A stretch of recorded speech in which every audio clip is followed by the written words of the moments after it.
अस्सलाम वालेकुम नाज़रीन, खुशामदीद है आपका प्रोग्राम में। नाज़रीन, प्रोग्राम को आगे बढ़ाने से पहले ज़रा इन विजुअल्स पर आप एक नज़र डालिए और गौर कीजिए।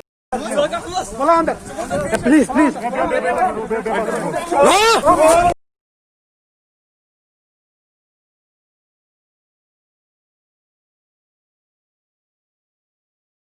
ये विजुअल्स है हमारी कश्मीर वैली के सबसे बड़े सरकारी अस्पताल श्रीनगर के SMHS से, जहां पर कल जो हमारे फ्रंट लाइन वॉरियर्स है, चाहे वो डॉक्टर्स हो या फिर हमारे पैरामेडिकल स्टाफ हो, उनकी ये वीडियो है वायरल हुई। वहां पर हमारे डॉक्टर्स को वहां पर तशद्दुद का निशाना बनाया गया, उनको असॉल्ट किया गया। और इन विजुअल्स में आप देख सकते हैं किस तरीके से उन पर निशाना बनाया गया। और आज जो डॉक्टर्स हैं वहां पर SMHS के, उन्होंने स्ट्राइक की, वो हड़ताल पर रहे और इन विजुअल्स में नाज़रीन आप देख सकते हैं।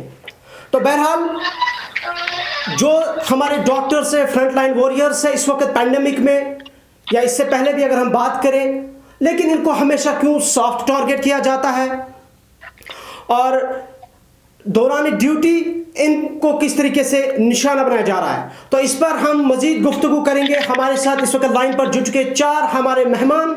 हमारे साथ है डॉक्टर सुहेल अहमद नाइक साहब, जो कि प्रेसिडेंट है डॉक्टर्स एसोसिएशन कश्मीर के। इसके अलावा हमारे साथ है नज़ीर अहमद गनाई साहब, जो कि सीनियर सहाफ़ी और तजिया निगार है। इसके अलावा हमारे साथ है मलिक समीद साहब, जो कि मैनेजिंग एडिटर है कश्मीर न्यूज़ ब्यूरो के। और हमारे चौथे मेहमान आज के फिरदौस अहमद बाबा साहब, जो कि सोशो पॉलिटिकल एक्टिविस्ट हैं। सबसे पहले हम सभी मेहमानों का प्रोग्राम में खुशामदीद करते हैं। तो मैं डॉक्टर सुहेल साहब आपकी तरफ पहले आऊँगा। डॉक्टर साहब, क्या हमारे अस्पतालों का जो इनएडुकेट इंफ्रास्ट्रक्चर है, जो हमारा हेल्थ केयर है, जहां पर डॉक्टर्स पर अटैक किया जाता है, अटेंडेंस में इतनी फ्रस्ट्रेशन है, क्या इसकी वजह यह है कि हमारा जो इंफ्रास्ट्रक्चर है वो इनएडुकेट है? क्या वजह है सर? डॉक्टर साहब जी देखिए, मैं आपको बताऊंगा पैंडेमिक की वजह से जो पूरा दुनिया, आप यूरोप की बात कीजिए या अमेरिका की बात कीजिए, उन डेवलप्ड वर्ल्ड में भी जो इंफ्रास्ट्रक्चर है वो कम पड़ा। आप लोगों ने सुना होगा इटली ने ट्रायल शुरू किया कि उन्होंने बोला जो 70 साल के उम्र दराज है उनको वेंटिलेटर मिलेगा ही नहीं। डॉक्टर साहब, यहाँ तो बात पेंडेमिक की नहीं है, हम पेंडेमिक से पहले की भी बात करते हैं। मुझे कंप्लीट करने दीजिए। जी। तो आपने इटली से एक भी रिपोर्ट नहीं पढ़ी होगी जहां पे आपने पढ़ा होगा कि प्रोफेशनल्स या हॉस्पिटल्स पे कहीं भी वंडलिज्म हुआ, राउडीइज्म हुआ। तो हमारे कश्मीर में क्या है कि जब हम एक्सपीरियंस के हिसाब से मैं बोलता हूं, जब हम 1000 पेशेंट देखते हैं तो 1000 में से एक पेशेंट या एक फैमिली में कहूंगा वो हॉस्पिटल आके वैंडलिज्म करते हैं और राउडीइज्म करते हैं। इसकी वजह ये है कि जो हमारे प्रोफेशनल्स है या हेल्थ केयर सिस्टम जो है ये ऑलरेडी ओवरबर्डन्ड है, ओवर स्ट्रेचड है। और जब लोग घर से आते हैं हम ये भी देखते हैं कि उनको उम्मीद होगी हेल्थ पे, लेकिन उनको ये समझना है कि हम एक डेवलपिंग नेशन में रहते हैं, यहाँ लिमिटेड रिसोर्सेज है, लिमिटेड मैन पावर है। तो जो बाकी लोग हैं, मैंने 999 लोगों की बात की, वो इस बात को समझ के चलते हैं कि यहाँ पे हमारी प्रॉब्लम्स है, इनको देखना है। लेकिन ऑल ऑफ अ सडन हमने कल देखा कि किसी फैमिली ने हमारे डॉक्टर्स पे स्टोन पेल्टिंग की। सर, आपका उस पर अभी तक स्टेटमेंट नहीं आया है डॉक्टर साहब? हमारा स्टेटमेंट नहीं आया, लेकिन हम इसको कंडम करते हैं। देखिए, जो हमारा हेल्थ स्ट्रक्चर है या हमारे हेल्थ प्रोफेशनल्स है, ये कौन है? ये इसी कौम की सरमाया है। बिल्कुल। जब लोग ये नहीं समझेंगे कि ये हमारा सरमाया है, तो ये सिलसिला कैसे चलेगा? कैसे इस पैंडेमिक को हम मतलब कंट्रोल कर सकते हैं? डॉक्टर सुहेल साहब आप रुकिए, मैं नजीर साहब के पास जाऊंगा। नजीर अहमद गनाई साहब, डॉक्टर साहब कह रहे हैं कि ये तो इंटरनेशनल लेवल की सतह पे देखते हैं कि पैंडेमिक पर ये बात करते हैं कि हमारा इंफ्रास्ट्रक्चर, अभी हेल्थ केयर सिस्टम ठीक नहीं है। सर, आप जर्नलिस्ट है, ग्राउंड जीरो पर आप रिपोर्ट करते हैं, आप हेल्थ स्टोरीज करते हैं। क्या इसका मतलब यह है कि हमारी स्टोरीज का इम्पैक्ट नहीं हो रहा है? क्या इसका मतलब यह है कि जो हम स्टोरी करते हैं, आप एक जर्नलिस्ट है, स्टोरी करते हैं, लेकिन हमारी एडमिनिस्ट्रेशन जो है आपकी स्टोरी को लाइटर नोट पे लेती है, इसलिए यहाँ पर इस तरह के इंसिडेंट्स होते हैं? अगर हम पास्ट की बात करें, कई सारे इस तरह के इंसिडेंट्स हमारे कश्मीर वैली में देखने को मिले हमारे हॉस्पिटल्स में। नजीर साहब, देखिए, मुझे लगता है अगर आप ओवरऑल सिचुएशन की बात करें, I think I would agree with Sohail साहब की जब ये कह रहे हैं कि ओवरऑल जो है वर्ल्ड ओवर जो है ये हेल्थ केयर कम हुआ। अगर आप इटली की बात करें, इटली में भी ऐसे उन्होंने इनिशिएटिव लिए, ट्रायल स्टार्ट किया for elderly people. But when you talk about your own place like Jammu and Kashmir, specially Kashmir, तो यहाँ पे बहुत सारे ऐसे हमारे जो इदारे हैं, हॉस्पिटल्स हैं, तो बहुत सारी कमियां हैं वहाँ पे, we have to accept that. But at the same time जो कल वाकया एसएमएच में हुआ, we all as a society have to introspect on that. बिल्कुल। कल तक हम उन्हीं डॉक्टर्स को सेलिब्रेट कर रहे थे, कल तक हम उन्हीं को कोविड वॉरियर्स कह रहे थे। But then an incident happens and we all together we come on a platform जहाँ पे हम उनको गालियां देते हैं, उनको स्टोन पेल्टिंग करते हैं। I think as a society we have to, as a society. लेकिन नजीर साहब सवाल नहीं नजीर साहब सवाल यहाँ पर ये है, जी नजीर साहब सवाल ये है कि डॉक्टर्स पे अगर अटैक किया जाता है, अगर उनका काम है ट्रीटमेंट करना, जी अगर कोई हॉस्पिटल में किसी चीज की कमी, इक्विपमेंट, लैक ऑफ इक्विपमेंट्स है, इंफ्रास्ट्रक्चर है, वो एडमिनिस्ट्रेशन का काम है। क्या इसका मतलब ये नहीं कि एडमिनिस्ट्रेशन ही इसके लिए रिस्पॉन्सिबल है? एडमिनिस्ट्रेशन की नाअहली की वजह से इस तरह के इंसिडेंट्स होते हैं, मानते हैं आप? देखिए, अगर किसी हॉस्पिटल में जैसे कि एसएमएचएस की बात करें या हम सिक्किम की बात करें, ये दो ऐसे हमारे यहाँ पे अस्पताल है जहाँ पे जो आपके टेरिशरी लेवल के ये हेल्थ केयर सेंटर से, अगर यहाँ पे कोई कमी होती है इक्विपमेंट्स की, तो कंसर्न रजिस्ट्रार, एक कंसर्न डॉक्टर इसको आपको एड्रेस नहीं करेगा। This is a policy decision. मैं आपको ये बताता हूँ कि हमारी कमियां हैं, there is a lacuna in the health care system. जहाँ पे 10 वेंटिलेटर्स होने चाहिए वहाँ एक भी नहीं है, या जहाँ पे 15 वेंटिलेटर्स होने चाहिए वहाँ पे एक है, वो भी नहीं सर, अलमिया ये है कि हमारे कश्मीर में 73 वेंटिलेटर से total. That's what I am telling, I am coming there कि हमारे पास लैक्यूनास है, हमारे पास कमियां हैं, that is fact. But at the same time, you cannot expect a simple doctor, a registrar, a consultant to address these issues. This is a policy decision. Right. This is a failure of the overall state. Right. This is a failure of the overall administration. You cannot expect a simple doctor जो वहाँ पे duty है उसको आप ताना देंगे। तो we have to accept that. Right. That we have to keep in mind. Okay. फिरदौस अहमद बाबा साहब के पास में जाऊंगा। फिरदौस साहब, आप एक सामाजिक कारकुन हैं, आप इस जो कल इंसिडेंट हुआ, आप इसको कैसे देखते हैं? क्या आप मानते हैं कि एडमिनिस्ट्रेशन के साथ साथ जो आम लोग हैं, खासकर तीमारदार, जिनमें के अंदर ये फ्रस्ट्रेशन आती है और उसके बाद वो अटैक करते हैं डॉक्टर्स पे, पैरामेडिकल स्टाफ पे या दीगर हेल्थ वर्कर्स पे, क्या कैसे समझते हैं आप? कहाँ पे लूप होल से क्या कमी है, क्यों ये लोग इतने वायलेंट हो जाते हैं? फिरदौस साहब।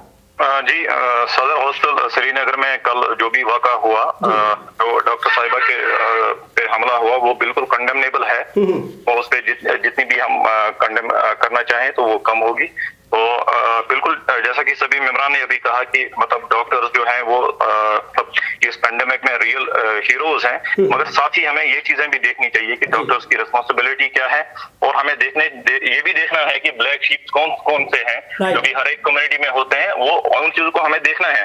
तो जैसा कि वो इल्जाम लगा रहे थे कि डॉक्टर्स ड्यूटी पे नहीं थे, तो एडमिनिस्ट्रेशन जो भी है इंचार्ज जो at the helm of affairs, उनको ये चीजें भी देखनी चाहिए कि कहीं ऐसा भी जानबूझ के कहीं नेग्लिजेंस तो नहीं हुई, उस चीज को भी हम ये नहीं कर सकते। आप लास्ट टाइम जो अपने एक मशहूर सहाफी हैं रमीज मखदूम साहब, उनकी जो वालिदा थी, उनका इंतकाल हुआ था कोविड की वजह से, तो फिर उनको वो स्ट्रेचर नहीं दिया गया सोरा में। तो ये चीज बिल्कुल जैसा कि आप अभी नासिर साहब भी कह रहे थे कि ज्यादा उंगलियां तो एडमिनिस्ट्रेशन पे ही जाती है, तो लोगों को भी ये चाहिए कि जो ड्यूटीज हैं उनको डिफरेंशिएट करें कि एडमिनिस्ट्रेशन की क्या ड्यूटीज हैं और डॉक्टर्स की क्या ड्यूटी है। तो जैसे मेरे साथी अभी डॉक्टर साहब अभी कह रहे थे कि बिल्कुल यहाँ पे जो पेशेंट और डॉक्टर रेशो है वो काफी ज्यादा है। मैंने सुना है कि अमेरिका में सिर्फ 10 पेशेंट्स को ही देख सकता है दिन में डॉक्टर, मगर यहाँ तो 2 से भी काम नहीं चलता। और दूसरी बात यह है कि हेल्थ सिस्टम की अगर ओवरऑल बात करें तो जो हमारे बेसिक यूनिट्स हैं, डिस्ट्रिक्ट हॉस्पिटल्स हैं, उनमें उतना इंफ्रास्ट्रक्चर नहीं है, तो उस लिहाज से भी काफी ज्यादा जो फ्लो है पेशेंट्स का वो सिटी की तरफ आता है। तो इस चीजें ऑब्वियसली ये चीजें तो होती हैं फिर वो डॉक्टर्स तो पहले रिस्पोंडेंट हैं, मतलब किसी भी सिचुएशन के, तो ऑब्वियसली फिर इनको झेलना पड़ता है, जो बिल्कुल निहायत ही कंडेमनेबल है। जी मलिक समीद साहब, आपकी तरफ में आऊंगा। क्या सिर्फ इन चीजों पर अगर इस तरह के इंसिडेंट्स होंगे हम इसको कंडेम करेंगे, या हमारे पास ऐसा लाही अमल होना चाहिए हमारी एडमिनिस्ट्रेशन के पास, हमारे हेल्थ डिपार्टमेंट के पास, कि इस तरह के वाक़ात ही न रोनमा हो? समीद साहब, फर्स्ट ऑफ ऑल मैं कहना चाहूंगा कि पहले सब डॉक्टर जो फ्रंट लाइन वॉरियर्स है, चाहे मेडिकल स्टाफ हो या डॉक्टर्स, तो उनको सल्यूट करना चाहता हूँ। और जो कल का वाक़ा है जो एसएमएचएस हॉस्पिटल में, बहुत शर्मनाक वाक़ा है। कम से कम पेशेंट को ये समझना चाहिए कि जो डॉक्टर्स है काफी दिनों से ये लोग छुट्टी पे भी नहीं गए, जैसे पेंडेमिक शुरू हुआ है ये छुट्टी पे भी नहीं जा रहे हैं, और लगातार ये दिन में 10 पेशेंट, 20 पेशेंट, 30 पेशेंट्स को देख रहे हैं। उसके बाद भी ये लोग उन पे अटैक कर रहे हैं। चलो ठीक है, अगर डॉक्टरों की गलती है, कहीं पर एक गलती हम मानते हैं, 100 में से 1%, 9%, 10% गलती हम मान लेते हैं, लेकिन हमें ये भी हमारी सोसाइटी को ये भी समझना चाहिए, कश्मीर को ये भी समझना चाहिए कि वो डॉक्टर है जो अपने बच्चे को गले नहीं लगा पा रहा है, ये वो डॉक्टर है जो अपने बच्चे, अपने माँ बाप को देख भी नहीं पा रहा है, ये वो डॉक्टर है जो छुट्टियां नहीं ले रहे। हम तो मस्ती से बैठ रहे हैं। हमारा चलो, मेरी माँ बीमार होती है, मेरी माँ जब बीमार होगी तो मैं उसको हॉस्पिटल ले जाऊंगा, लेकिन उनके लिए सब बीमार एक जैसे होते हैं, वो कितने बीमारों को देखते हैं। अगर चलो ठीक है, हम मान लेते हैं अगर फ्रस्ट्रेशन लेवल उनको आती है, लेकिन वो फिर लोगों को समझना चाहिए, उससे हैंडल करना चाहिए लोगों को कि नहीं, इनके अगर फ्रस्ट्रेशन लेवल हाई हो गई है कि या इनसे कोई गलती है, लेकिन ये भी एक अंदर से सोचना चाहिए कि ये लोग क्या काम कर रहे हैं। ये लोग तो हम विदाउट वेपन ये सोल्जर्स हैं, ये लोग तो ऐसा काम कर रहे हैं जो कि इस पूरे वर्ल्ड में कोई नहीं कर पा रहा है। पूरे चाहे वो किसी भी हेल्थ सेक्टर, अगर देखें हेल्थ सेक्टर की बात करें, अभी सारा वर्ल्ड इसमें इन्वॉल्व हो गया है, तो हम जैसे लोगों को समझना चाहिए, पैनिक नहीं होना चाहिए, गुस्सा नहीं करना चाहिए, क्योंकि हमें भी इन डॉक्टर्स का सोचना चाहिए। अगर हेल्थ सेक्टर की बात करें, देखिए मुझे आप 2 मिनट दीजिए इमरान साहब। जैसे देखिए हेल्थ सेक्टर की अगर हम बात करें, हेल्थ सेक्टर यहाँ पर थोड़ा सा कम है, थोड़ा सा क्या बहुत ज्यादा कम है, लेकिन लोगों को अब मेंटलिटी ये बनानी चाहिए कि जब तक ये डेवलप हो जाएगा तब तक हम भी शांत रहें। डेवलप कब हो जाएगा? हमारी तो एडमिनिस्ट्रेशन कई सालों से कह रही है डेवलप होगी। We have just 73 ventilators here in Kashmir.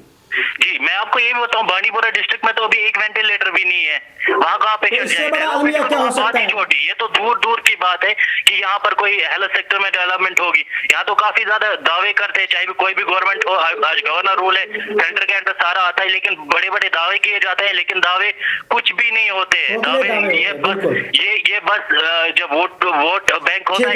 ठीक है समीर साहब, मैं आपको यहाँ पे रोकूंगा। मैं डॉक्टर सोहेल साहब के पास फिर जाऊंगा। सोहेल साहब, वैली व्यू होटल जो है बिल्कुल एसएमएचएस हॉस्पिटल के पास में, वहां पर 48 डॉक्टर्स जो है, जूनियर डॉक्टर्स, उनको गवर्नमेंट ने वहां पे एकोमोडेट किया है, लेकिन कुछ दिनों से जो डॉक्टर्स थे उनको वहां पे फूड जो प्रोवाइड किया जाता था, अब उनको इस होटल की तरफ से वो फूड भी बंद कर दिया गया। यानी उनको अब वो खाने के लिए जो मिलता था, खाने के लिए वो चीजें भी बंद कर दी गई। और इसका रीजन ये है कि अभी जब हमने होटल इंतजामिया से बात की तो उनका कहना है कि अप्रैल से 2020 के अप्रैल से अभी तक गवर्नमेंट ने उनको बिल पे नहीं किए। हालांकि डॉक्टर्स जो है और जो होटलियर्स हैं, उन्होंने जो जीएमसी के प्रिंसिपल है उनके सामने बात लाई है, उन्होंने डिस्ट्रिक्ट डेवलपमेंट कमिश्नर श्रीनगर के पास भी ये इशू रखा है, लेकिन अभी तक सॉर्ट आउट नहीं किया है। तो इससे बड़ा क्या आप डॉक्टर्स को टॉर्चर करेंगे? इन्हीं को आप कहेंगे कि हमारे फ्रंट लाइन वर्कर्स है? डॉक्टर साहब देखिए, ये जो डॉक्टर्स की ये सख्ती है, इनका एकोमोडेशन प्रॉब्लम्स है और खाने के प्रॉब्लम्स है। उसके बाद अगर हमारे डॉक्टर साहबान कहीं बीमार होते हैं तो उनके लिए एडमिशन प्रॉब्लम है। यानी और अगर आप आज भी हॉस्पिटल में देखोगे, जो सबसे ज्यादा कोविड पेशेंट्स है या वो डॉक्टर्स है या उनकी फैमिली है। तो इस वक्त गवर्नमेंट का ये अहम रोल है कि वो फोकस करे इस प्रोफेशनल मैन पावर पे, क्योंकि यही वो लोग हैं, जब तक उनका मोरल आप नहीं रखोगे तब तक इस सर आपकी एसोसिएशन क्या करती है इसके लिए? फिर आपकी एसोसिएशन क्या काम करती है ग्राउंड जीरो पर? देखिए, हमारे पास कोई पावर्स नहीं है कि हम वेस्टेड पावर्स जो हमारे पास 1 रुपया का भी नहीं है, ये 1 साइन का भी नहीं है। लेकिन हम ये कहते हैं एडमिनिस्ट्रेशन को कि अगर गवर्नमेंट ऑफ इंडिया ने 80,000 लाख रुपीस पैंडेमिक के लिए रिलीज किए तो वो पैसे कहाँ गए अगर आप बिल नहीं भर सकते होटल वालों का। तो ये भी तो प्रॉब्लम है कि अगर आपका होटल वाला डॉक्टर्स को खाना बंद कर रहा है तो क्या फिर अभी पैंडेमिक, मुझे लगता है अभी पैंडेमिक शुरू ही हो रहा है, अभी हम इसमें अभी पीक कहीं आया ही नहीं है। तो जब हम पीक में चले गए तो आधे लोग, मुझे लगता है आधे डॉक्टर्स फिर कोविड से मरेंगे और आधे तो भूख से मर सकते हैं। तो इस वक्त ये हमारी कलेक्टिव रेस्पॉन्सिबिलिटी है, एज ए प्रेसिडेंट मेरी रेस्पॉन्सिबिलिटी है, एज ए मीडिया हाउसेज आप लोगों की रेस्पॉन्सिबिलिटी है, पूरी सोसाइटी की रेस्पॉन्सिबिलिटी है कि वो इम्प्रेस करे यहाँ की एडमिनिस्ट्रेशन को कि जितने भी डायमेंशन इस पैंडेमिक के हैं, देखिए इस पैंडेमिक में एक डायमेंशन नहीं है डिजीज, डॉक्टर एंड ट्रीटमेंट। इस पैंडेमिक के डायमेंशन है life, livelihood, psychological impact, social impact, ये तो एक डिजास्टर है। Absolutely. तो अगर आप इस पे बैठोगे आप देखोगे इसमें 50-60-100 कॉर्नर्स है जो एड्रेस करने पड़ते हैं साथ साथ। तो मुझे लगता है हर एक एंगल को देखना एडमिनिस्ट्रेशन की जिम्मेदारी है। आप एज ए डॉक्टर आपके पास कोई पावर्स नहीं है। आज मैं देख रहा था एक न्यूज में कहीं बांडीपुरा से चली है कि वहां उनके खाने में कुछ इंसेक्ट्स चल रहे हैं। तो नीचे लोग जो कमिट कर रहे हैं वो कर रहे हैं, ये डॉक्टर्स कैसे खाना पका रहे हैं, ना जाने ये डॉक्टर्स इसमें क्या मिला रहे हैं। तो कौम की ये हालत है, कौम को ये पता नहीं है कि डॉक्टर्स जो है वो ट्रीटमेंट करते हैं, डायग्नोसिस करते हैं, मैनेजमेंट करते हैं। खाना बनाना हमारा काम नहीं है, ये तो एडमिनिस्ट्रेशन का काम है। वो सामान लाती है, वो कुक्स लाती है। तो यहाँ का जो एडमिनिस्ट्रेशन है हम इनको बार बार अपील करते हैं कि पैंडेमिक से लड़ना हॉस्पिटल के बेड या हॉस्पिटल के बेड या उसके केस शीट से नहीं लड़ा जाएगा। सर आपके जो जीएमसी के प्रिंसिपल साहब मैडम जो है उनके पास टाइम नहीं है हमारा कॉल रिसीव करने के लिए, एक बाइट देने के लिए, क्योंकि इनको पता है कि जब आपको मीडिया के सामने आपको इस चीज का आपके पास जब इन चीजों के बारे में सवाल पूछे जाएंगे तो देना पड़ेंगे सवाल, इसलिए वो लोग कतराते हैं सामने आने से। ये आज दिन की बात है सर। डॉक्टर साहब देखिए, मुझे लगता है जितने भी रिस्पॉन्सिबल ऑफिसर्स है उनको जितने भी मसले खड़े हो रहे हैं उनको अपने जो उनके वेस्टेड पावर्स है उनको वो खुद ही हल करने चाहिए। मुझे लगता है अगर किसी ऑफिसर के पास डीडीओ पावर्स है और उसके एरिया ऑफ ड्यूटी में प्रॉब्लम्स आती है तो उसको ये समझना चाहिए कि ये मसले जो है ना ये प्रोफेशनल्स पे आने चाहिए, ना ये मीडिया में आने चाहिए, ना ये गवर्नमेंट पे आने चाहिए, उसको तो वो हल करने चाहिए। अगर उनके पास सोल्यूशन नहीं है तो वो फिर पब्लिक में आ जाए कि मुझे इस तरह प्रॉब्लम है, फंड नहीं है, ये नहीं है। मुझे लगता है कि कभी कौम अगर हमारी गवर्नमेंट फेलियर हो सकती है तो फिर तो कौम को सामने आना पड़ेगा डोनेशन के लिए। डॉक्टर नजीर साहब उसके लिए जी हमारी कौम उसके लिए भी तैयार है। हम ऐसा कुछ मामला नहीं है, हम इसको मिलजुल के लड़ सकते हैं। अगर कहीं पे कोई इश्यूज है, कोई प्रॉब्लम्स है, उनका सोल्यूशन भी है तो मुझे लगता है कि जितने भी ऑफिसर्स हैं उनको दिन रात इस पे बैठना है और किसी भी कोताही का हम देखो, हम कोई मिस्टेक नहीं कर सकते पैंडेमिक में। अगर आप छोटा से मिस्टेक करोगे तो ये तो पैंडेमिक हमको एनगल्फ करेगा। आपको साइकोलॉजिकल सपोर्ट देना है लोगों को, social support, emotional support, professional support, हर किस्म का सपोर्ट चाहिए इस वक्त लोगों को या प्रोफेशनल्स को। चलिए डॉक्टर नजीर साहब, बीइंग ए जर्नलिस्ट, आप एक जर्नलिस्ट है, हम एक जर्नलिस्ट है और हमारे साथ मैनेजिंग एडिटर हमारे सुमीत साहब वो भी एक जर्नलिस्ट है।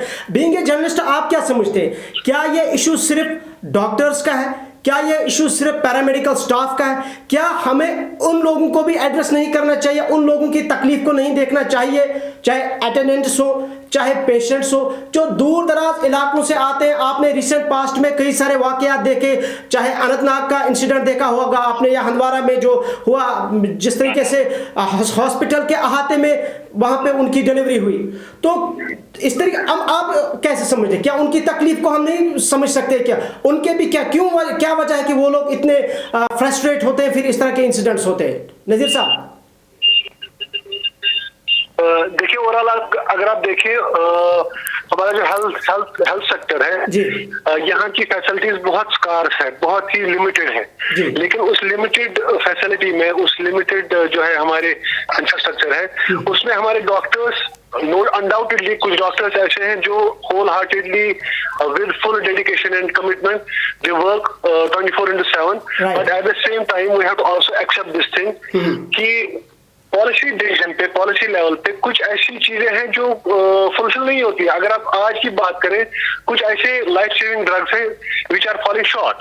तो इसमें एक नॉर्मल डॉक्टर कुछ नहीं कर सकता। These are policy decision. जब तक गवर्नमेंट प्रोक्योर नहीं करेगा medicine, normal doctor cannot subscribe these medicine to the patient कि हाँ ये हम आपको यहाँ से मिलेगा। सेकंड, जब एक पेशेंट कहीं हॉस्पिटल जाता है, he goes with some emotions and egos. उसको ये पता होता है कि मैं एसएमएच गया, मैं सिक्किम गया, मेरे को यहाँ पे फुल फ्लेजेड ट्रीटमेंट मिलना चाहिए, मेरे को यहाँ पे हेल्थ केयर सब मिलेगा। लेकिन जब वहां पे उसको धक्के खाने पड़ते हैं at this point of time, जब आपका पेंडेमिक है, जब आपकी क्राइसिस चलती है, तो ही रिएक्ट्स इंडिफरेंटली, तो ही स्टार्ट एजिटेटिंग। तो उस एजिटेशन में क्या होता है, उस एजिटेशन में it is the responsibility of the concern department, concern government and the concern hospital कि वो कैसे पैसिफाई करें इन पेशेंट्स को, अटेंडेंट्स को। जैसे कि इस वक्त अगर आप कोविड-19 पेशेंट्स की बात करेंगे, जब कोविड-19 पेशेंट किसी हॉस्पिटल में जाता है तो नॉर्मली उसको अटेंडेंट साथ नहीं रहता है। लेकिन जब यही कोविड-19 पेशेंट आफ्टर 1 वीक और 15 days he gets discharged, he starts coming on Twitter, Facebook and he starts banging the administration, banging the concerned hospital। उससे एक नैरेटिव बनता है। उस नैरेटिव गवर्नमेंट अपने लेवल पे, छोटे लेवल पे, अपने जमीनी सतह पे बहुत सारे कुछ छोटे छोटे काम तो करती है, लेकिन ओवरऑल अगर आपको ये देखना है कि पेंडेमिक है, इस पेंडेमिक में you cannot clog this whole process. जहाँ पे इतनी ज्यादा आपकी डिमांड है, आपकी डिमांड ये हो सकती है कि आपको 300-400 आपके वेंटिलेटर्स होने चाहिए, जो कि नहीं है, तो क्राइसिस होनी है। आप डॉक्टर साहब अभी कह रहे हैं, doctor Sohail, I personally believe कि he has a very good understanding about the health, besides being a very renowned pediatrician, he has a very good understanding about the pulse of the healthcare sector. So when he says कि अभी peak तो आया ही नहीं है Covid का, अभी तो हम चढ़ ही रहे हैं इस ग्राफ में। जब पीक आएगा तो क्राइसिस कितनी बढ़ेगी। जब पीक नहीं आया तो गवर्नमेंट को भी ये अंडरस्टैंडिंग होनी चाहिए कि we should be very well equipped, very well prepared कि हम कैसे। मुझे I think for yesterday's incident, I would blame the concerned authorities कि अगर एक डॉक्टर को if he has faced this wrath from the people, from the agitated attendants, if he faced this, I would blame the concerned authorities because they have failed to address the issues which they should have created in the concerned hospital. जी, तो अब फिरदौस बाबा साहब, आप एक सामाजिक कारकुन है। समाजी सतह पर अगर हम देखें, आप समझते हैं कि आपने कभी ये जो अटेंडेंट्स है, ये जो पेशेंट्स है, इनका गुस्सा, ये जो इरिटेट होते हैं, ये जो एजिटेट करते हैं, फिर असॉल्ट करते हैं डॉक्टर्स को, पैरामेडिकल स्टाफ को, या कोई वहाँ पे सिक्योरिटी गार्ड होता है, दीगर अमला जो वहाँ पे हेल्थ केयर का होता है, क्या आप समझते हैं इस चीज़ को कि उनके भी इश्यूज हैं जो शायद वहाँ एडमिनिस्ट्रेशन सुनने के लिए तैयार नहीं, जो शायद ऑलरेडी उनके पेशेंट्स के साथ रहकर वो जो अपना दुख दर्द शायद उनके साथ शेयर करना चाहते हैं, अगर उनका कोई इशू होता है, वो उस चीज़ को वहाँ पर सही तरीके से समझा नहीं जाता है, उसके बाद इस तरह के इशू सामने आते हैं, इंसिडेंट्स होते हैं। फिरदौस साहब जी, डॉक्टर सोहेल साहब ने जो अभी फरमाया कि मतलब ल्यूकोनास हैं, हम इस चीज को एग्री करते हैं और बिल्कुल हम जानते हैं कि मतलब बिल्कुल ढंग से नहीं चल रहा है जो भी यहाँ का हेल्थ सिस्टम है, जिस तरह से चलना चाहिए उस तरह से नहीं चल रहा है। तो हमें ये भी नहीं भूलना चाहिए कि मतलब हमारे we have to make use. Sir, हमारी तो सदियां गुजर गई यही कहते कि हमारा हेल्थ सिस्टम ठीक नहीं है, इसको ठीक करना है। कब ठीक करना है ये किसी को नहीं मालूम। वो तो दैट्स देयर ऑब्वियसली। तो मगर मैं क्या कहना चाहता हूँ कि we have to make the use of available things. आपके पास अवेलेबल क्या है, अवेलेबल फैसिलिटीज क्या है, उन चीजों को इस्तेमाल करना है। तो इस बारे में ये भी कहूँ कि कई बार ये भी न्यूज में आया कि doctors were fully equipped with PPE जो होते हैं इनके प्रोटेक्शन इक्विपमेंट्स। तो उसके बाद भी उन्होंने जिस पेशेंट का कोविड टेस्ट आया नहीं था, उसका क्लियर नहीं था कि वेदर ही इज पॉजिटिव और नेगेटिव, उनका इलाज नहीं किया। ये चीजें जो ये लिकुलेंस है, उन चीजों को भी देखना चाहिए। जैसा मैंने पहले भी कहा कि कल का जो इंसिडेंट था ये तो कंडेमनेबल है ही, मगर इस चीज को भी हमें भूलना नहीं चाहिए कि डॉक्टर्स जो हैं उनकी रिस्पॉन्सिबिलिटीज क्या हैं और एक्सपेक्टेशंस क्या है। जो हमारा समाज है वो एक्सपेक्ट क्या करते हैं डॉक्टर्स से, उन चीजों को भी डॉक्टर्स को नहीं भूलना चाहिए। और जैसे अभी डॉक्टर साहब ने कहा कि we are part and parcel of this society, तो हमें साइकी को देखना है कि पेशेंट साइकी क्या है, अटेंडेंस साइकी क्या है। जी। तो लिमिटेड जो हमारे रिसोर्स है इन चीजों को अच्छे तरीके से कैसे यूज करना है। जी। तो मुझे लगता है कि एक अंडरस्टैंडिंग की जरूरत है। तो बिल्कुल जो at the helm of affairs उनको आगे आने की जरूरत है। कहाँ पे लिखना है, जैसे अभी डॉक्टर साहब कह रहे थे कि होटल की परेशानी है, उन चीजों को प्रायोरिटी बेसिस पे उनका सोल्यूशन होना चाहिए। जी मलिक समीद साहब, कैसे हमारा हेल्थ केयर सिस्टम ठीक होगा? कब हमें ये सुनने को वाकई ज़मीनी सतह पर हम ये चीज़ इस चीज़ को यकीनी तौर पर जानेंगे कि नहीं वाकई जो हम डॉक्टर्स है ये हमारे फ्रंटलाइन वर्कर्स है, बिल्कुल इनका काम है ट्रीटमेंट करना, ना कि इनके साथ इस तरह के जिस तरह से इनको तशद्दुद बनाया जाता है, ये हालात हमें कभी देखने को ना मिले। समीद साहब देखिए इमरान साहब, हेल्थ सेक्टर की अगर बात करें, हम हेल्थ सेक्टर को ठीक करना, ये मुझे लगता है कि ये सपना या शायद हमारे बच्चों के बच्चे ये लोग देखे कि हमारे यहाँ पर एक बहुत बड़ा एम्स का हॉस्पिटल बना है जहाँ पर 100 वेंटिलेटर से शायद देखिए मैं बोल रहा हूँ, may be it will be possible जो हमारे बच्चों के बच्चे होंगे। अभी हमारी जनरेशन जो है मुझे नहीं लगता कि ऐसे देखे, क्योंकि अगर हम एम्स की बात करें कब का उनका स्टार्ट हुआ था, अभी तक कोई काम नहीं हुआ है, बस वहाँ दीवार बंदी हो गई है और कोई काम स्टार्ट नहीं हुआ। उस पे प्रोजेक्ट बहुत बड़ा है, लेकिन हेल्थ सेक्टर यहाँ पर अगर हम हेल्थ सेक्टर की बात करें तो गवर्नमेंट रेस्पॉन्सिबल है इस चीज के लिए कि उन्होंने काफी ध्यान नहीं दिया। जैसे साहब बता रहे थे कि अभी कितना फाइनेंस पैंडेमिक के लिए कितना आया हुआ है, लेकिन वो यूटिलाइज ही नहीं हो रहा है। कहाँ पर यूटिलाइज हो रहा है? सेल्स साहब बता रहे थे कि बांडीपोरा में, हाँ हमने भी स्टोरी पढ़ी, बांडीपोरा में चावल ये दाल में वो कीड़े मिक्स किए थे। तो मैंने तो समीद साहब पहले ही नज़ीर साहब से ये सवाल पूछा था कि क्या इसका मतलब ये है कि हमारी जो जर्नलिस्ट स्टोरीज इस पे करते, क्या इसका मतलब ये है कि इसको गवर्नमेंट लाइटर नोट पे लेती है? नहीं, देखिए अगर हम हमारी स्टोरी से, हमारी स्टोरी का इम्पैक्ट अलग ही होता है। देखो ये रिकॉर्ड रहता है एक, अगर हम स्टोरी करते हैं, नज़ीर साहब एक सीनियर स्टाफ की हेल्थ पे काफी काम किया है इन्होंने, तो इनको तो कोई चैलेंज नहीं कर सकता क्योंकि इन्होंने बहुत अच्छा काम भी किया है। इनकी स्टोरीज का इम्पैक्ट होता है, चाहे मैं भी कोई स्टोरी करूं तो मेरी स्टोरी का इम्पैक्ट होगा, लेकिन उस लेवल पे नहीं होता है जो हम एक्सपेक्ट करते हैं। देखिए कल हम अगर बात करें जो SMHS में वाका हुआ, वो भी हम देख सकते हैं। देखिए लेकिन एक चीज मैं आपको पहले ही बताया कि अंडरस्टैंडिंग होनी चाहिए लोगों में भी कि ये डॉक्टर्स जो है ये पेंडेमिक से परेशान है, सब लोग परेशान है, लेकिन ये लोग इलाज कर रहे हैं पेंडेमिक का।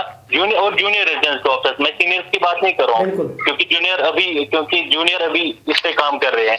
देखिए हम कहीं पे बैठे थे नज़ीर साहब और मैं, और वहां पर जो जूनियर डॉक्टर्स थे उनकी हालत देखिए, उन्होंने कोई छुट्टी नहीं ली थी। 36 आवर्स सर उनको काम के लिए, 36 आवर्स पर वो आजकल काम कर रहे हैं कंटिन्यूअसली। देखिए वो जो अभी पेंडेमिक स्टार्ट वो कंटिन्यू काम कर रहे हैं, कोई छुट्टी नहीं मिल रही है उनको, हमारे लिए काम कर रहा है। अगर फ्रस्ट्रेशन लेवल हाई भी होते कोई इशू नहीं, हमें अंडरस्टैंड इन चीजों को करना चाहिए। और दूसरी बात सेकेंडली मैं जो कहना चाहूंगा, अभी सेल साहब ने बताया कि हम डीए के जो है हम फाइनेंशियली किसी को सपोर्ट नहीं कर सकते। मैं इनसे ये बता, लेकिन ये अपील तो कर सकते हैं, जैसे उन्होंने बताया कि हम एक कौम, ऐसी हमारी कौम है जो ये आगे जाके डोनेशन के लिए हेल्प भी मांग सकते हैं। मैं इनको एक सजेशन दूंगा कि चलिए जो लोग यहाँ पर सफर कर रहे हैं, काफी दूर से आते हैं, जो गरीब लोग हैं, जिनको इलाज के लिए पैसा नहीं है, जिनको जगह नहीं मिलती है श्रीनगर में रहने के लिए, उनके लिए थोड़ा सा सपोर्ट कीजिए लोगों से ही, क्योंकि जो इनका पावर है, डीए का पावर है, वो बहुत ज्यादा है आम लोगों से। जब मीडिया की अगर बात करें, हम लोगों में भी ये फर्ज बनता है कि लेकिन जो डीए का पावर है, जो डीए की अगर अपील करे लोगों को कि इन लोगों के लिए, तो शायद ज्यादा इम्पैक्ट बढ़ेगा। डॉक्टर सोहेल साहब काफी टाइम से साहब एक चीज मैं बताऊंगा, whenever as a journalist, as a reporter, you do a story, don't expect कि स्टोरी से आपको है ना you can change the narrative, you can change the ground realities. Ultimately this also tells you about the administration, जहाँ पे किसी story को, आपकी स्टोरीज को जो है कॉग्निजेंस नहीं ली जाती है।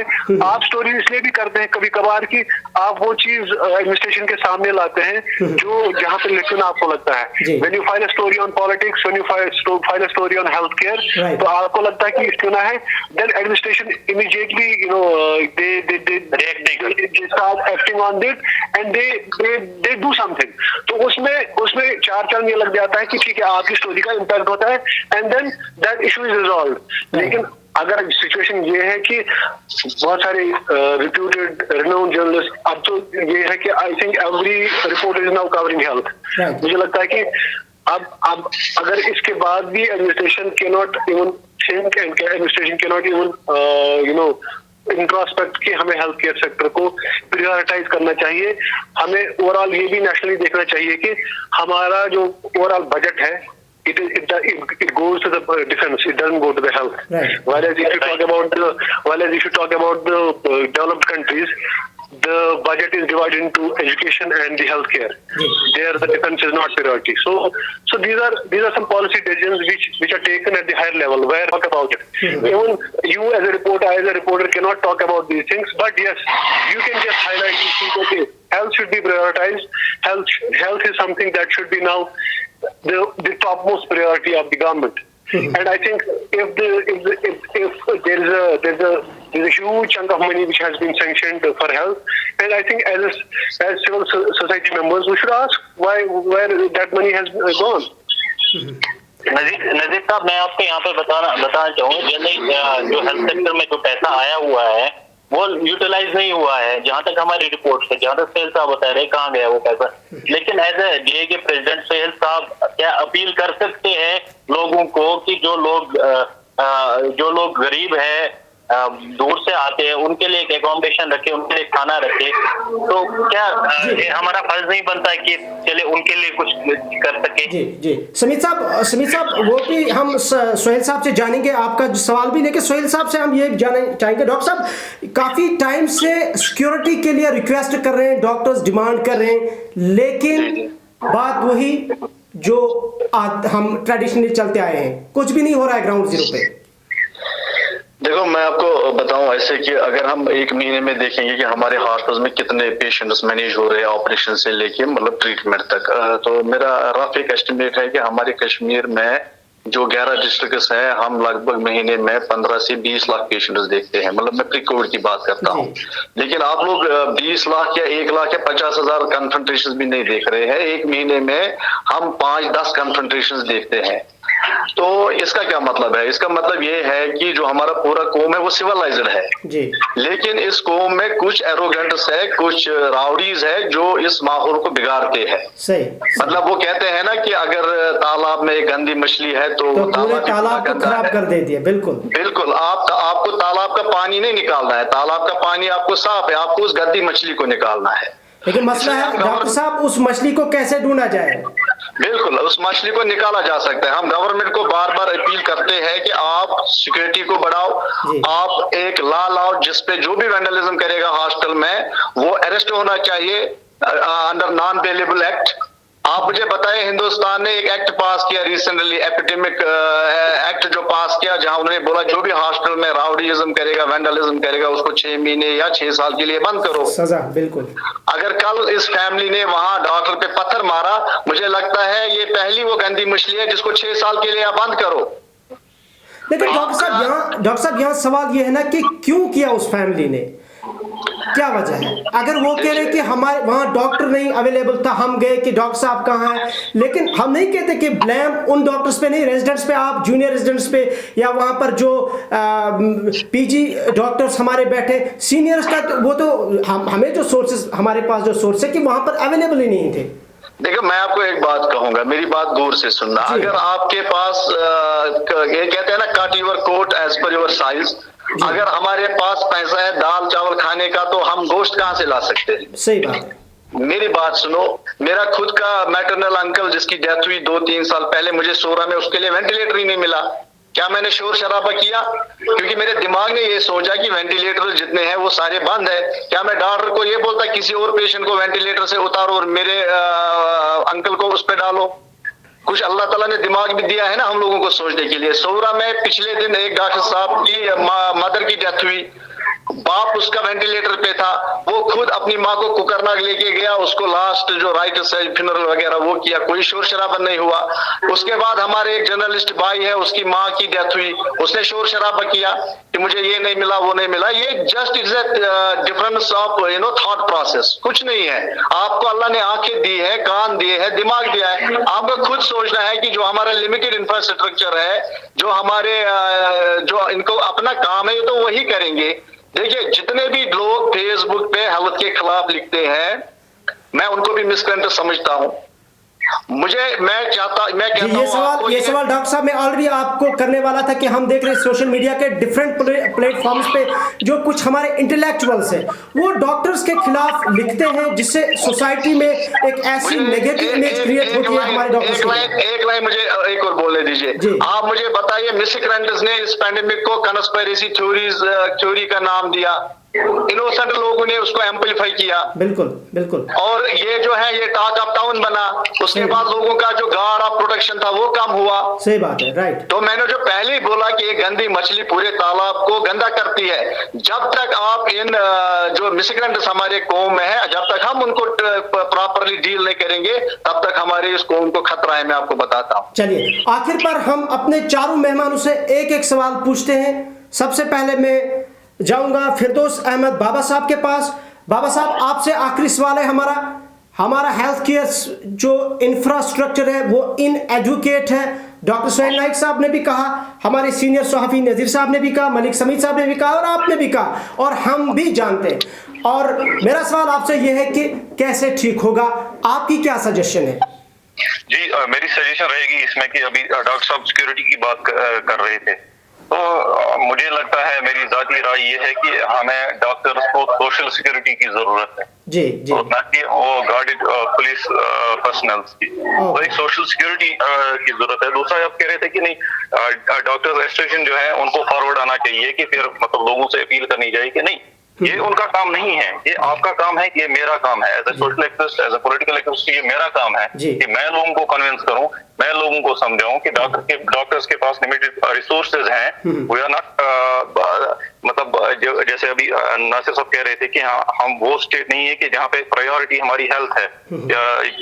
जिस स्टेट में प्रायोरिटी सिक्योरिटी हो और हेल्थ को बैक बेंच पे रख दिया गया हो, तो आप ये चीजें तो होंगी इसमें।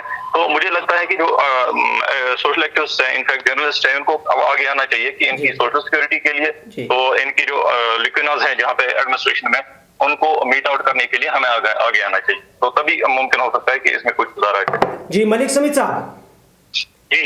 जी आप क्या कहेंगे इस बारे में? आखिरी सवाल है आपसे कि कैसे हमारा हेल्थ केयर सिस्टम ठीक होगा, कब हम ये बात सुनेंगे कि नहीं हमारे हॉस्पिटल्स में ऐसे इंसिडेंट्स नहीं आएंगे? क्योंकि रिसेंट पास्ट में हमने कई सारे ऐसे इंसिडेंट्स देखे हमारे हॉस्पिटल्स में कि जिससे बदनाम हुए हमारा ये हेल्थ केयर सिस्टम। देखिए, ये हम जो जर्नलिस्ट हैं, हम ये कर सकते हैं कि हम जितना हो सके तो आगे ला सकते हैं, हाईलाइट कर सकते हैं जो कमी है हमारे हॉस्पिटल्स में, चाहे SMHS हो, स्किम्स हो या बाकी हॉस्पिटल जो कश्मीर के हैं। हमारा ये काम है कि हम उनको हाईलाइट करें जो भी इश्यूज है, जो भी सिक्योरिटी की डिमांड कर रहे हैं। देखिए सिक्योरिटी मुझे लगता है कि कहीं हद तक सही है, जो जूनियर डॉक्टर्स हैं या सीनियर डॉक्टर्स हैं उनको सिक्योरिटी होनी चाहिए, क्योंकि पैंडेमिक में काफी ज्यादा फ्रस्ट्रेशन लोगों में आ चुकी है, लॉकडाउन की वजह से भी हम कह सकते हैं। तो सिक्योरिटी तो एक इशू है, हमें चाहिए कि अपील हम कर सकते हैं अपने एज ए जर्नलिस्ट। मैं ये बोलूंगा, मैं एक स्टोरी फिल कर सकता हूँ कि जो डॉक्टर्स हैं, हमारे जो फ्रंट लाइन वर्कर्स हैं, उनके लिए एक प्रॉपर सिक्योरिटी रखे, ताकि ये जो वाकये हो रहे हैं, SMHS की बात करें या स्किम्स की बात करें, तो ये कम हो जाए और प्रॉपर सिक्योरिटी मिल जाए। क्योंकि कल हम जब वो वीडियो आप देख रहे थे, वायरल वीडियो हो गया था, जो डॉक्टर था उसकी तो बेचारे की नाक से खून बह रहा था। तो ये रेस्पॉन्सिबिलिटी हमारी है, हम जैसे लोगों की है कि हम अपने डॉक्टर्स के लिए कुछ करें, और हम भी अपील करेंगे और लिखेंगे भी कि जो सिक्योरिटी इश्यूज है वो डॉक्टर्स को दिया जाए। नजीर साहब आपसे आखिरी सवाल है हमारा, एडमिनिस्ट्रेशन की क्या रिस्पॉन्सिबिलिटी बनती है, कितना एडमिनिस्ट्रेशन रेस्पॉन्सिबल है, और अब रेस्पॉन्सिबिलिटी क्या बनती है कि हमारे इस हेल्थ केयर सिस्टम को ठीक करें और जो इंसिडेंट्स हमारे हॉस्पिटल्स में होते हैं इसको रोका जाए? मुझे लगता है ओवरऑल अगर आप हेल्थ केयर सिस्टम की बात करें, because as a report I have started working on health care beat only, तो मुझे लगता है कि it's responsibility of administration first to create infrastructure. जब तक इंफ्रास्ट्रक्चर होगा नहीं तब तक आपका हेल्थ केयर सिस्टम जो है डेवलप नहीं होगा। तो it's a solely responsibility of the administration, the concern government. Second, मुझे लगता है कि हमारी जो रियासत है, हमें we have the highest number of medical college now. हमारे पास मेडिकल कॉलेज इतने आए हैं कि आप बड़गाम से अगर श्रीनगर जाए, श्रीनगर में ही, श्रीनगर के आउटस्कर्ट्स में ही आपको 3 जो है मेडिकल कॉलेज मिलेंगे। तो इस इंफ्रास्ट्रक्चर को डेवलप करने की जरूरत है। We don't need buildings, we don't need just concrete structures, we need facilities जहाँ पे आप टेरिशरी के केयर रेफरल जो है खत्म हुए, उस पे काम करने की बहुत ज्यादा जरूरत है। इस पे जर्नलिस्ट रिपोर्ट करे नहीं करे, I think that comes later. मुझे लगता है कि first they should have the policy makers on board who can just work on this कि हमारे रेफरेंस कितने कम हुए। जैसे कि आपका मैटरनिटी हॉस्पिटल है एलडी, अगर आप इस वक्त भी वहां जाए आप देखेंगे कि अस्पताल कितना फ्लडेड रहता है कि प्रेग्नेंट वुमेन से। वो सारे जो है प्रेग्नेंट लेडीज रेफरेंस होते हैं, वो डिफरेंट डिस्ट्रिक्ट से आते हैं वहां पे, तो वो कैसे कम हो। ऐसे ही अगर आपका सिक्किम है इस वक्त, तो सिक्किम इस वक्त फुल फ्लेजेड कोविड हॉस्पिटल नहीं है, लेकिन बाकी हॉस्पिटल जो कोविड हॉस्पिटल है उनको कैसे आप इक्विप करें, फुली इक्विप करें। या फर्दर जो अगर आपको फ्यूचरिस्टिक रहना है, आप वेंटिलेटर्स कैसे बढ़ाएं, आप इंफ्रास्ट्रक्चर कैसे बढ़ाएं, आप डिस्ट्रिक्ट हॉस्पिटल्स को जो कि डिस्ट्रिक्ट हॉस्पिटल नाम के हैं लेकिन in reality they are working as PHCs और CHCs, तो उनको आप फर्दर कैसे अपग्रेड करें, तो उस चीज पे ध्यान देने की बहुत ज्यादा जरूरत है। मुझे लगता है lately government of India also started sending lot of budget to NHM, national health mission. I think उसको प्रायोरिटाइज करने की बहुत ज्यादा जरूरत है। बहुत सारी ऐसी हेल्थ केयर स्कीम्स है जहाँ पे आपको आज के डेट में प्रेग्नेंट लेडीज को गवर्नमेंट ऑफ इंडिया वहीं से कुछ रिन्यूमरेशन भी देती है, फ्री ऑफ कॉस्ट मेडिसिन भी देती है, लेकिन वो वही उन्हीं लोगों को मिलता है जिनको उस स्कीम्स का पता है, बाकी नॉर्मल लोगों बेचारों को पता ही नहीं होता है। I think they need lot of awareness campaign. उनको बहुत ज्यादा इस चीज पे काम करने की बहुत ज्यादा जरूरत है। Most importantly when I talk about Srinagar city which is like the hub of health care system in Jammu and Kashmir, मुझे लगता है specially government medical college Srinagar, Sikkim Sora, Sikkim Bimina, these hospitals should be made as model hospitals of the state.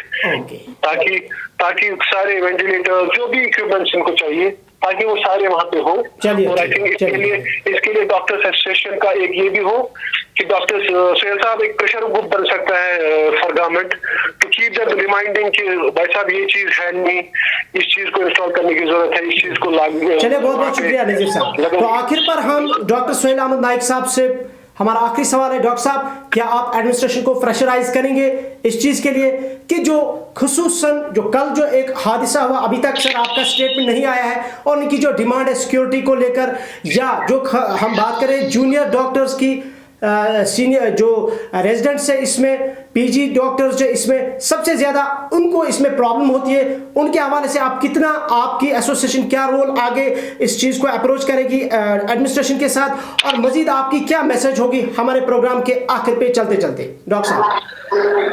देखिए, जो ये security का issue है, मुझे लगता है इस पे हमने 50 से ज्यादा स्टेटमेंट्स दिए होंगे आज तक। आपको मैं बोलूंगा कि हमारे ऑनरेबल हाई कोर्ट में एक बिल चल रही है सिक्योरिटी के बारे में, हमने उसको भी रिप्लाई दिया है कि जो हमें सिक्योरिटी और जो लॉज है वो कैसे हमें चाहिए, और जो ऑनरेबल हाई कोर्ट है उसने डायरेक्ट किया है गवर्नमेंट को कि डॉक्टर्स को प्रॉपर सिक्योरिटी वगैरह दी जाए, लेकिन फिर भी एडमिनिस्ट्रेशन और पुलिस डिपार्टमेंट से हमें वो मतलब वहां से उतना अच्छा रिस्पॉन्स नहीं मिला, क्योंकि मुझे लगता है एडमिनिस्ट्रेशन और पुलिस इस मसलों को एक प्रोफेशनल छोटा मोटा हजार समझती है, लेकिन ये छोटा मोटा हजार नहीं है। इससे जो प्रोफेशनल्स है उनका मोराल जो है वो कम होता है। उसके बाद आप कहते हैं कि गवर्नमेंट से क्या आप डिमांड करते हैं, आप हमारे स्टेटमेंट्स देखिए गूगल में, हमने कश्मीर के लिए सफर कैंसर हॉस्पिटल मांगे हैं, हमने कश्मीर के लिए सेपरेट क्रिटिकल केयर हॉस्पिटल मांगा है, हमने कश्मीर के लिए सेपरेट इन्फेक्शियस डिजीज हॉस्पिटल मांगा है, और हमने कश्मीर के लिए 2 बड़ी मेडिकल सिटीज का भी डिमांड किया है। हमने ये बोला था कि एक मेडिकल सिटी नॉर्थ में हो, दूसरी मेडिकल सिटी साउथ में हो, और वो मेडिकल सिटीज ऐसी हो जिनके दीवार के अंदर आपको A to Z ट्रीटमेंट मिले। हमने तो डिमांड बार बार की पैंडेमिक से पहले, लेकिन कोई सुने भी हमारा कोई सुनने के लिए तैयार ही नहीं है। और कश्मीर में प्रॉब्लम क्या रहता है कि मैं आपको बताऊंगा, बहैसियत प्रेसिडेंट, यहाँ एक साल एक हेल्थ मिनिस्टर होता है, दूसरे साल दूसरा आता है, तीसरे साल तीसरा, जब तक हम पुश करते हैं अपने डिमांड्स उनके पास तो वो बदल जाते हैं। काफी प्रॉब्लम है कश्मीर में। लेकिन आज भी मेरी ये डिमांड है कि हेल्थ स्ट्रक्चर को काफी एक्सपैंड हमें करना है नॉर्थ साउथ में। मैं चाहता हूं कि जो ट्रीटमेंट है वो लोगों को एट डोर स्टेप्स मिले। हेल्थ स्ट्रक्चर को एक्सपेंड करने के साथ साथ हमें गैजेट्स चाहिए, मशीन चाहिए, और मैन बिहाइंड मशीन चाहिए, यानी हमें मैन पावर चाहिए। जैसे नजीर साहब बोल रहे थे, अब मेडिकल कॉलेजेस 9 आए हैं, उनका ये पहला साल वहां चल रहा है, तो जो पहला बैच हमें ग्रेजुएट्स का मिलेगा 9 मेडिकल कॉलेज से, वो आपके बाद 6 साल बाद मिलेगा। लेकिन गवर्नमेंट को ये चाहिए कि हमें पोस्ट ग्रेजुएट्स की भी काफी जरूरत है, और GMs की भी काफी जरूरत है। तो मुझे लगता है कि जो गवर्नमेंट है, इनको जो हमारे डिस्ट्रिक्ट सब डिस्ट्रिक्ट हॉस्पिटल है वहां पे भी पोस्ट ग्रेजुएट्स को भेजना चाहिए। ये मुमकिन है। हम मतलब जैसे मैं एक सब डिस्ट्रिक्ट हॉस्पिटल में काम कर रहा हूँ, तो मेरे पास एक MBBS कैंडिडेट को भेज सकते हैं, वो वहां PG कर सकता है। जैसे DNB courses through out India शुरू हुए हैं। तो मुझे लगता है जब 2020 में महिंद्रा गाड़ी बनाना बंद कर दे और वेंटिलेटर बनाए, जब मारुति सुजुकी गाड़ी बनाना बंद कर दे और वेंटिलेटर बनाना शुरू करे, तो इसका ये मतलब है कि पूरे हिंदुस्तान में हेल्थ इंफ्रास्ट्रक्चर जो है वो प्रिमिटिव स्टेज पे है। इसीलिए जो लोग मोटर व्हीकल्स के साथ करते थे वो बोल रहे हैं अब हम वेंटिलेटर्स बना के देंगे कंट्री को। तो यही चीजें हमें दिखाती है कि हम एक प्रिमिटिव स्ट्रक्चर है, लेकिन हमारे पास टैलेंट है, हमारे डॉक्टर्स बहुत अच्छे हैं, पैरामेडिकल स्ट्रांग है। हमें चाहिए infrastructure and machines and gadgets, और जो मैन पावर है इसको मतलब वॉर फुटिंग बेसिस पे बढ़ाना है। चलिए, डॉक्टर साहिब अहमद नाइक साहब, नजीर अहमद गनाई साहब, मलिक समीद साहब और फिरदौस अहमद बाबा साहब, आपने हमारे प्रोग्राम में अपना कीमती वक्त दिया, आपका बहुत बहुत शुक्रिया। Thank you so much again.